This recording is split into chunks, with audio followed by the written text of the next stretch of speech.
ഹരി ഓം. Divine vlogs വിത്ത് ഇന്ദുവിലേക്ക് ഏവർക്കും സ്വാഗതം. എല്ലാവർക്കും എൻ്റെ നമസ്കാരം. ഈ ചാനൽ സബ്സ്ക്രൈബ് ചെയ്യാതെ കാണുന്നവരുണ്ടെങ്കിൽ സബ്സ്ക്രൈബ് ചെയ്യുക. നമ്മൾ ശ്രീ ലളിതാ സഹസ്രനാമ സ്തോത്രത്തിൻ്റെ 165 ശ്ലോകങ്ങൾ വരെ കണ്ടു കഴിഞ്ഞു. എല്ലാവർക്കും മനസ്സിലാവുന്നുണ്ടെന്ന് വിശ്വസിക്കുന്നു. ഇനി 166 ശ്ലോകം മുതലൊന്ന് നോക്കാം. ഓം ശ്രീ മഹാദേവി നമഃ. വിശ്വഗ്രാസ വിദ്രുമാഭ വൈഷ്ണവി വിഷ്ണുരൂപിണി. വിശ്വഗ്രാസ അതായത് വിശ്വത്തെ ഗ്രസിക്കുന്ന, അതായത് വിശ്വത്തെ വിഴുങ്ങുന്ന ദേവി. അതെന്താണ്? നമ്മൾ ഇതിനു മുമ്പും കണ്ടു കഴിഞ്ഞു. പ്രളയാന്ത്യത്തിൽ ഈ പ്രപഞ്ചത്തെ ദേവി തന്നിലേക്ക് ലയിപ്പിക്കുന്നു എന്ന്. അതാണ് വിശ്വഗ്രാസ. വിദ്രുമാഭ, വിദ്രുമം എന്ന് വെച്ചാൽ പവിഴം, പവിഴത്തിൻ്റെ ആഭ എന്ന് വെച്ചാൽ ശോഭ, പവിഴത്തിൻ്റെ ശോഭയുള്ള ദേവി. അത്രയ്ക്ക് പ്രകാശപൂരിതമാണ് ദേവി. അതാണ് വിദ്രുമാഭ. വൈഷ്ണവി അതായത് വിഷ്ണുവിൻ്റെ ശക്തിയായ ദേവി വൈഷ്ണവി. വിഷ്ണുരൂപിണി, ഈ വിഷ്ണു സ്വരൂപമായ ദേവി. ഇവിടെ വിഷ്ണു എന്നുള്ളതിന് സർവ്വവ്യാപി എന്ന അർത്ഥമുണ്ടല്ലോ വിഷ്ണുവിന്. അങ്ങനെ സർവ്വവ്യാപിയായ ദേവി വിഷ്ണുരൂപിണി. അപ്പോൾ വിശ്വഗ്രാസ വിദ്രുമാഭ വൈഷ്ണവി വിഷ്ണുരൂപിണി. ഇനി അയോനിർ യോനി നിലയ കൂടസ്ഥ കുളരൂപിണി. അയോനി, അയോനി എന്ന് വെച്ചാൽ എല്ലാ ജീവജാലങ്ങളും യോനിയിൽ നിന്നാണ് ജനിക്കുന്നത്. പക്ഷേ ദേവിക്ക് അങ്ങനെയുള്ള ഒരു ഉദ്ഭവ സ്ഥാനമില്ല. അതാണ് ദേവിയെ അയോനി എന്ന് പറയുന്നത്. ആ യോനി നിലയ, ആ എല്ലാത്തിനും ഉദ്ഭവസ്ഥാനം ദേവിയാണ്. അതുകൊണ്ടാണ് യോനി നിലയ എന്ന് പറയുന്നത്. കൂടസ്ഥ, കൂടസ്ഥ എന്ന് വെച്ചാൽ കൂടം പോലെ മാറ്റമില്ലാത്ത ദേവി. പ്രപഞ്ചത്തിന് എന്ത് മാറ്റം വന്നാലും ദേവിക്കൊരു മാറ്റവും വരില്ല. അതാണ് കൂടസ്ഥ. കുളരൂപിണി, നമ്മൾ കൗളമാർഗത്തെക്കുറിച്ച് ഇതിനു മുമ്പ് പറഞ്ഞിട്ടുണ്ട്. അങ്ങനെ കൗളമാർഗം ആയിരിക്കുന്ന ആ കുളസ്വരൂപിണിയായ ദേവി കുളരൂപിണി. അപ്പോൾ അയോനിർ യോനി നിലയ കൂടസ്ഥ കുളരൂപിണി. അടുത്തത് വീരഗോഷ്ഠി പ്രിയ വീര നൈഷ്കർമ്മ്യ നാദരൂപിണി. വീരഗോഷ്ഠി പ്രിയ, വീരസമൂഹത്തെ ഇഷ്ടപ്പെടുന്ന ദേവി. അതായത് വീരന്മാർ എന്ന് പറയുന്നത് കാമക്രോധാദികളെ ജയിച്ചവരെയാണ് വീരന്മാർ എന്ന് പറയുന്നത്. അങ്ങനെയുള്ള അവരുടെ ശക്തിയെ ഇഷ്ടപ്പെടുന്ന ദേവി വീരഗോഷ്ഠി പ്രിയ വീര. ദേവി തന്നെ മഹാപരാക്രമശാലിനിയാണ്. അതാണ് വീര എന്ന് പറയുന്നത്. നൈഷ്കർമ്മ്യ അതായത് കർമ്മരഹിതയായ ദേവി. യാതൊരു കർമ്മങ്ങളോ കർമ്മഫലങ്ങളോ ദേവിയെ ബാധിക്കുന്നില്ല. ബ്രഹ്മത്തിൽ കർമ്മമില്ലല്ലോ. അതാണ് ദേവിയെ നൈഷ്കർമ്മ്യ എന്ന് പറയുന്നത്. നാദരൂപിണി, നാദരൂപിണിയായ ദേവി, അതായത് പ്രണവസ്വരൂപിണി ബ്രഹ്മസ്വരൂപിണിയാണ് ദേവി. അതാണ് നാദരൂപിണി. അപ്പോൾ വീരഗോഷ്ഠി പ്രിയ വീര നൈഷ്കർമ്മ്യ നാദരൂപിണി. അടുത്തത് വിജ്ഞാന കലന കല്യ വിദഗ്ധ ബൈന്ദവാസന. വിജ്ഞാന കലന, വിജ്ഞാനം, കലന എന്ന് വെച്ചാൽ സാക്ഷാത്കാരം എന്നാണ് അർത്ഥം. വിജ്ഞാനം ലഭ്യമാക്കുന്ന ദേവി. ദേവി ബ്രഹ്മസാക്ഷാത്കാരം നൽകുന്നതുകൊണ്ട് വിജ്ഞാന കലന എന്ന് പറയുന്നു.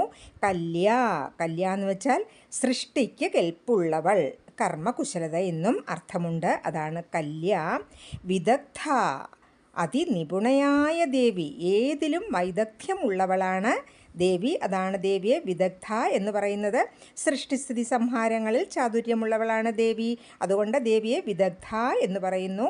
ബൈന്ദവാസന, ബൈന്ദവാസന എന്ന് വെച്ചാൽ ബിന്ദുവിൽ സ്ഥിതി ചെയ്യുന്ന ദേവി. അതായത് ഭ്രൂമധ്യത്തിലാണ് ബിന്ദു ദേവിയുടെ ആസ്ഥാനം. അതാണ് ദേവിയെ ബൈന്ദവാസന എന്ന് പറയുന്നത്. അപ്പോൾ വിജ്ഞാന കലന കല്യ വിദഗ്ധ ബൈന്ദവാസന. അടുത്തത് തത്വാധിക തത്വമയി തത്വമർത്ഥസ്വരൂപിണി. തത്വാധിക, തത്വങ്ങൾക്കും അതീതമായ ദേവി. തത്വങ്ങൾ 36 അവ പ്രളയാന്ത്യം വരെ ഉള്ളൂ. ദേവി ആ പ്രളയത്തെയും അതിജീവിക്കുന്നതിനാൽ തത്വാധിക എന്ന് പറയുന്നു. തത്വമയി, പരമതത്വമായ ദേവി. പരമസത്യമായ ബ്രഹ്മം എന്നാണ് അർത്ഥം. ദേവി ബ്രഹ്മസ്വരൂപിണിയാണ്. അതാണ് തത്വമയി തത്വമർത്ഥസ്വരൂപിണി, തത്ത് ത്വം എന്ന പദങ്ങളുടെ അർത്ഥമായ ദേവി. തത്ത് എന്നാൽ ബ്രഹ്മത്തെയും ത്വം എന്നാൽ ജീവനെയും കുറിക്കുന്നു. തത്വമസി എന്ന മഹാവാക്യത്തിൽ നമ്മൾ കണ്ടു. ദേവി ഇത് രണ്ടുമാണ്. അതാണ് തത്വമർത്ഥസ്വരൂപിണി. അപ്പോൾ തത്വാധിക, തത്വമയി, തത്വമർത്ഥസ്വരൂപിണി. അടുത്തത് സാമഗാനപ്രിയ സൗമ്യ സദാശിവകുടുംബിനി. സാമഗാനപ്രിയ, സാമവേദഗാനം ഇഷ്ടപ്പെടുന്ന ദേവി. സൗമ്യ, സൗമ്യായ കാരുണ്യമയ്യായ ശാന്തസ്വരൂപിണിയായ ദേവി സൗമ്യ. സദാശിവ കുടുംബിനി, സദാശിവ പത്നിയായ ദേവി. ഈ പ്രപഞ്ചം മുഴുവൻ സദാശിവ കുടുംബമാണ്. ആ കുടുംബത്തിലെ മാതാവാണ് ദേവി. അതാണ് സദാശിവ കുടുംബിനി.